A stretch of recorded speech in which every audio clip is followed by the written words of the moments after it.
Welcome to Shad's Guitar Show.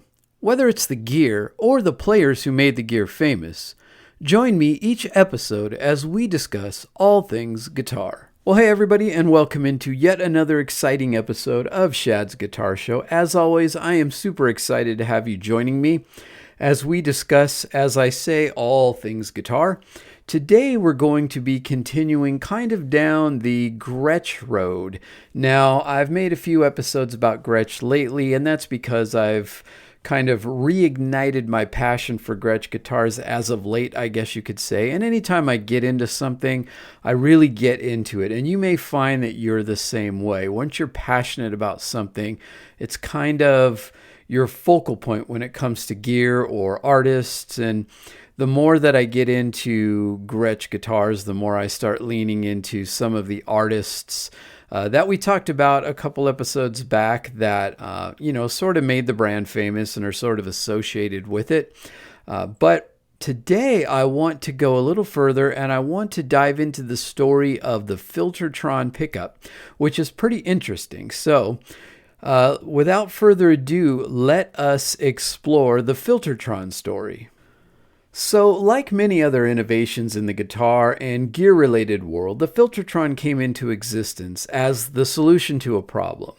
And that problem in this case was 60-cycle hum.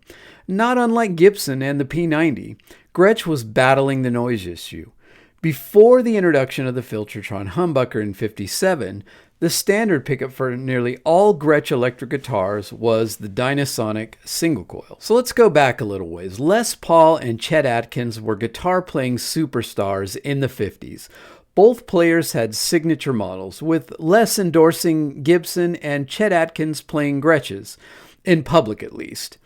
Chet was an intelligent and sophisticated man who was somewhat embarrassed by some of the more honky Western features of his 6120 signature model. And check out my episode on the Gretsch 6120 story if you haven't already heard it. But that was nothing compared to his dislike of the Dynasonic pickups.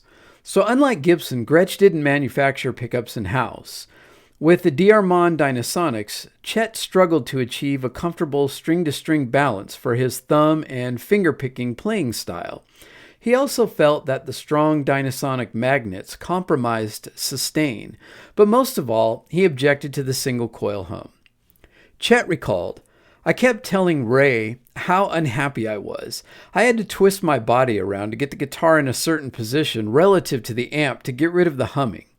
One day he came down to Nashville and had this rough-looking pickup on an old guitar. He said, 'How would you like a pickup that doesn't hum?' So here's where Ray Butts enters the story. Ray had established his reputation as a custom amp builder, and his Echosonic amplifiers featured an integrated tape machine to replicate the studio echo effects popularized by Les Paul and Sam Phillips. They sounded excellent, and Ray's tape echo design was so innovative that Mike Battle and Don Dixon basically copied it to develop the Maestro Echoplex. Ray's extensive records and development notes demonstrate that he didn't simply come up with some hum-canceling pickups on a whim. He recalled showing Chet a humbucking pickup in 1954, and he worked long and hard on the design before Chet finally installed a prototype set with white bobbins in his black 6120 prototype. Chet was first photographed playing the guitar with Ray's pickups at the Grand Ole Opry show in September 1956. Around that time, Chet approached Gretsch about using Ray's pickups, and Fred Gretsch wrote to Ray requesting samples. With D'Armond selling pickups to the company's competitors, Gretsch's management was already considering other options. Perhaps wary of ending up in the same predicament, and knowing that Ray Butts was really an inventor and small-scale custom builder, it was agreed that Gretsch would manufacture Ray's pickups, designed in-house, and pay him a royalty. Ray and Jimmy Webster collaborated to develop a production version of the pickup, which he first marketed as the Fliter'tron electronic guitar head. Prior to the official launch of the PAF and Fliter'tron, Ray and Gibson president Ted McCarty became aware of each other's work. They exchanged some strongly worded correspondence, with McCarty flexing his corporate muscles and Ray standing his ground.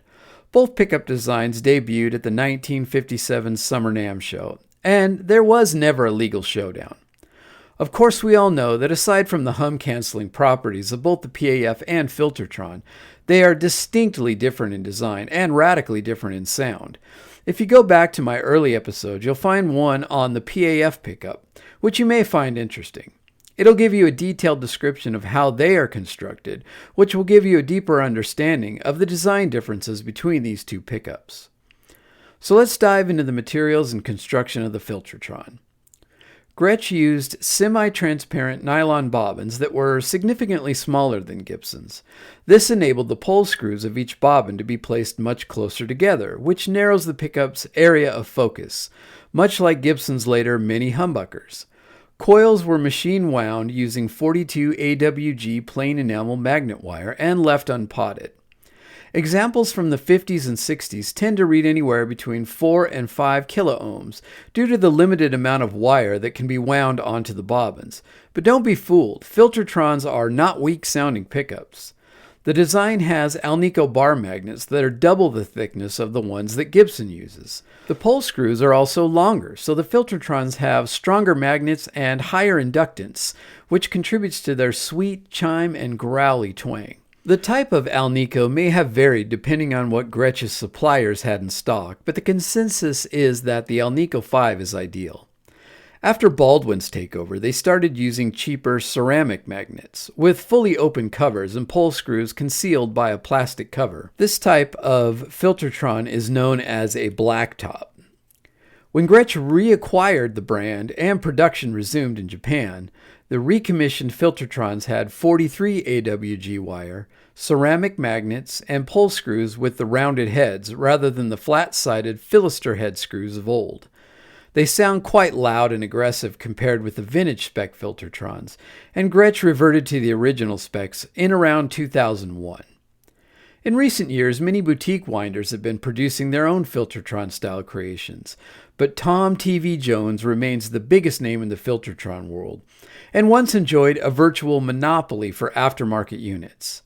The TV Classic featured some of the refinements Jones felt necessary, including wax potting and altered screw spacing for bridge and neck placements. It's not an exact vintage replica, but its name is justified.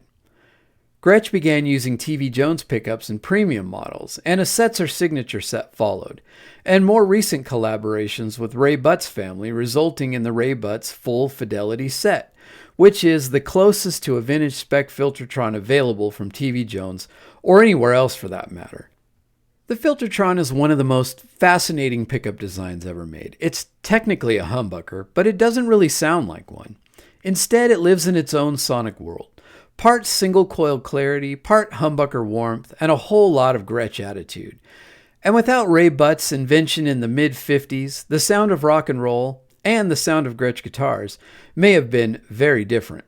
If you've enjoyed this episode, please share it with a guitar-playing friend, and leave a rating wherever you're listening. It really helps the show. Also, make sure you're subscribed to Shad's Guitar Show on YouTube and following on Instagram. There's more engaging content there as well. And until next time, remember, the best guitar player is the one having the most fun.